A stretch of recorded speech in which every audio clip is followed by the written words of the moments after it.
all of the experiences I had were supposed to happen for my learning to be in preparation for my divine counterpart. So time is one of those things, but it is all about the journey, not the destination. But I will say, now that I'm with mine, it was worth it. Hello Libras, welcome to Divine Goddess Tarot. My name is Jessica and this is your weekly zodiac reading. Let's jump right in and see what messages and energies are coming through for you this week. So we will do that with this first lineup and see what is coming in for you. Right there. Lost love, surrender, healing, and release. So some of you are definitely going through a healing period. With all the retrogrades, of course, this could be something from the past or something new. Nope, not quite yet. So this will be for your future or higher self, and what messages are coming through for you, from you, to deal with this energy. Right there, the Green Witch, fresh new spring. Let's see what your spiritual support group has to say about all these energies. So this is your guides, your angels, goddesses, gods, devils, demons, anything that assists you in your expansion on this realm. So these messages are for you from them right there. Abundance, fortune, wealth, and plenty. So let's see what I like this to be your FYI for your information or tips and tricks to get you through all these energies. Sometimes it's just kind of in left field that knows something that you do not. So family changes. So whether you are aware of that or if that is something coming up for you, that is your FYI. So let's define all of these messages with the tarot. So tarot for Libras, what message for this surrender and healing and release of this lost love? Knight of Wands. There. Ace of Wands. You definitely could be dealing with the fire energy.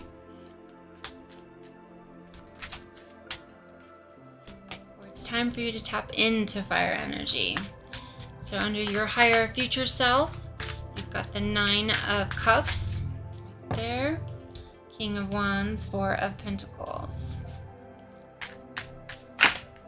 There you have Judgment, High Priestess, and Queen of Swords for your spiritual support group and their message, and the Emperor. Love that. So the Emperor and the Queen of Swords are together. So this could be a symbolization of your future partnership, your divine counterpart, and their energies. So you've got the 7 of Wands for under family changes. The Moon. And last but not least, right there, the Lovers. Love that. So you definitely, I'm feeling, have a love coming your way if it's this week. I also feel with the Green Wish, fresh new spring, this could be a springtime for you, that someone new comes in. I really do feel that right now, especially going into winter, that this is the time for you to do some healing. And if it's with all these retrogrades, this is the perfect time. And so to break this all down, I really do feel the Knight of Wands energy is this other person. I believe that they were very romantic. He or she was there was a lot of passion there. There was a lot of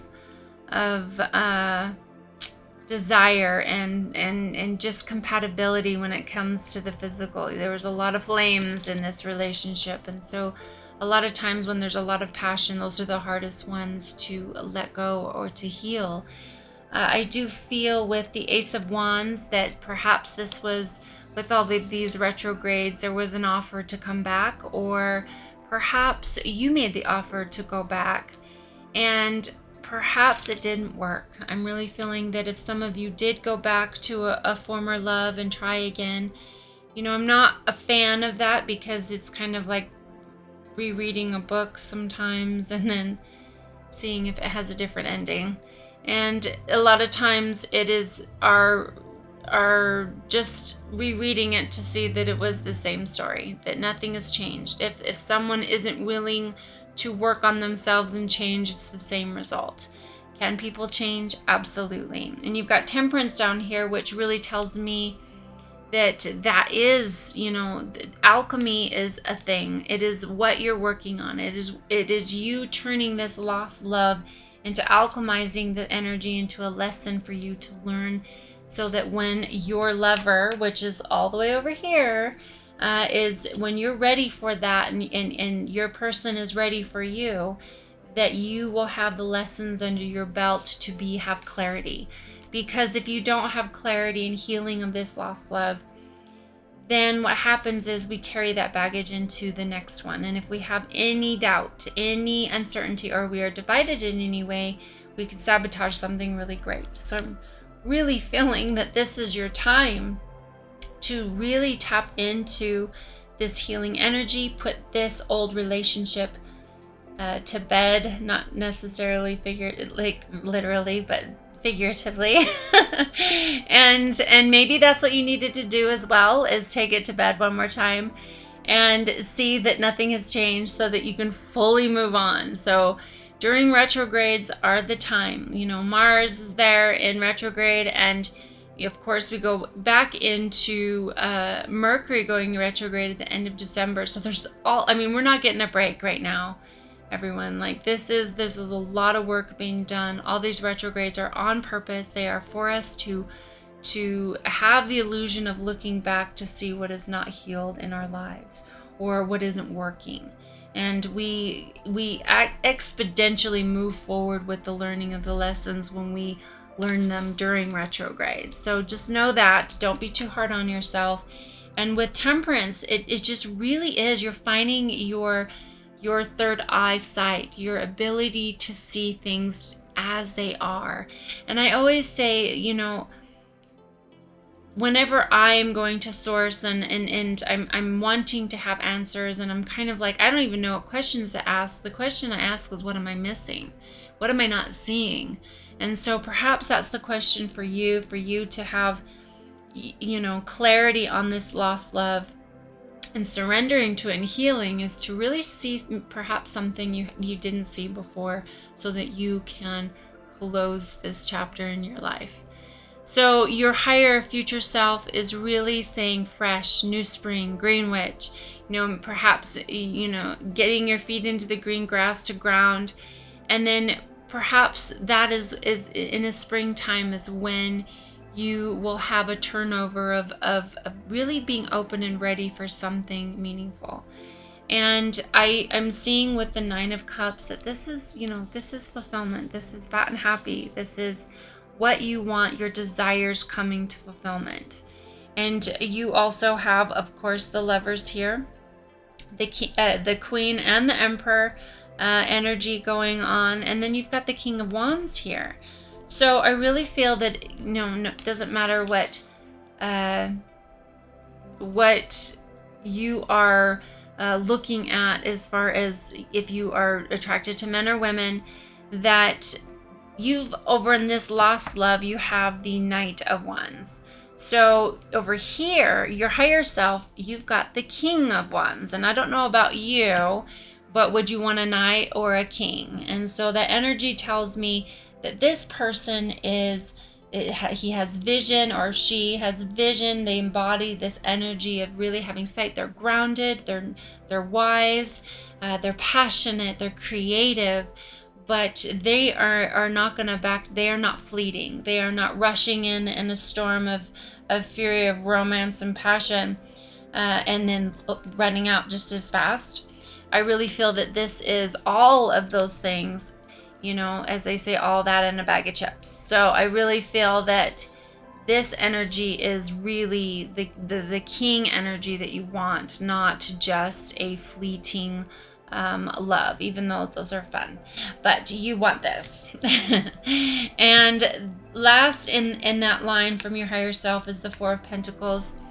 I'm just really seeing that this can be a miser type card. So with these other cards, I'm kind of seeing that you can, after this hurt, hold on too tightly to your heart, to not risking, to holding back.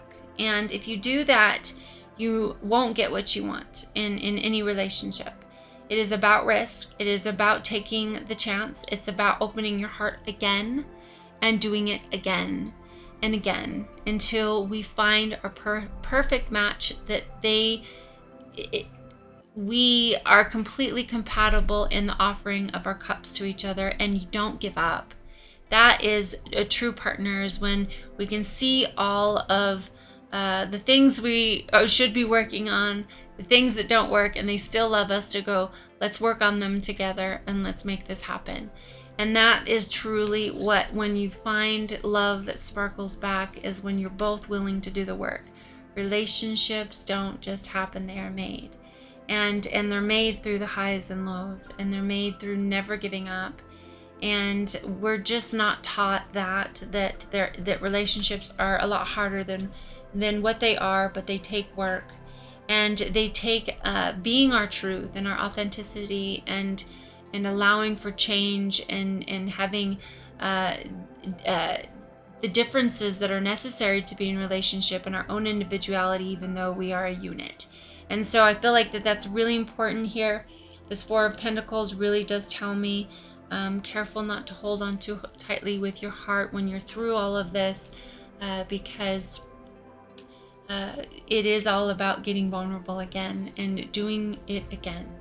And that's why we're here, is the expansion and growth. And love is our teacher. Partnership is our teacher.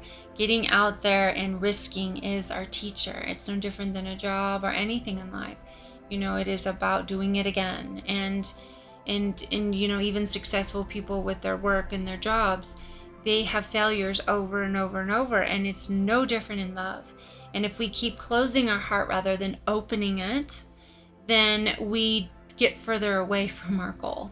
If we are in the endeavor of a job and we don't risk as much, and we don't apply ourselves as much, and we don't get out there again, and we keep regressing, we're not going to get the success and the abundance that we're working for. And over here, just in that, from your spiritual guides, it's abundance, fortune, wealth, and plenty. And that can apply just as much with the abundance of love.